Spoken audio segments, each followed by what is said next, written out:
Տալիս եմ ծաղիկները, բայց եթե ձեր ամուսինը այստեղա թույն կգա։ Ամուսինը խելոք, սիրարար, գալիս է, մոտենում է, տալիս եմ ծաղիկները, հիմա լսի, հիմա դառնում ես իր աղբերը ու նարեկի կողմից նվիրում ես, վեր գերքում ես։ Հետո ռիսկի փոխում ես, դառնում ես ամուսինը, մեծ պաշում ես, էլավ, դավայ։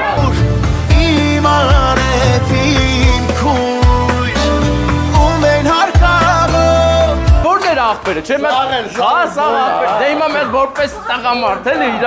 իր ամուսինն այդ գերքի։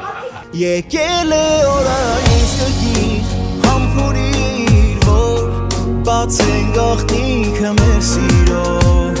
ողջ աշխարհ։ Ձեզ բարձր տրամադրություն, ոտներս խերով ձեր օջախ շատ սիրուն տուն եք սարքել, նոր եք սարքել։ Առել եմ շնչա։ Դուրս եկավ, հետո ուրեմն լավ սարքել եմ, էլի, հա, դզեց։ Դե ուրախ առիթներ միշտ լինի օջախում, մենք գնացինք, ձեզ լավ որ, Վարդան չընկնես։ Տեսեք ինչ հրաշալի մտահաղացում է, ինչ գեղեցիկ տուն, գեղեցիկ բակով, հիմա կասեք տուն ես ռեկլամանում, չէ, ուղղակի ես գեղեցկությունը միշտ էլ գնահատել եմ, հլնայ սիրնա, տանտերն էլ կանգնած ասում է լայքեք, էդ ես չեմ ասում, դավայ մանուշ աղբեր, լավ մնացեք։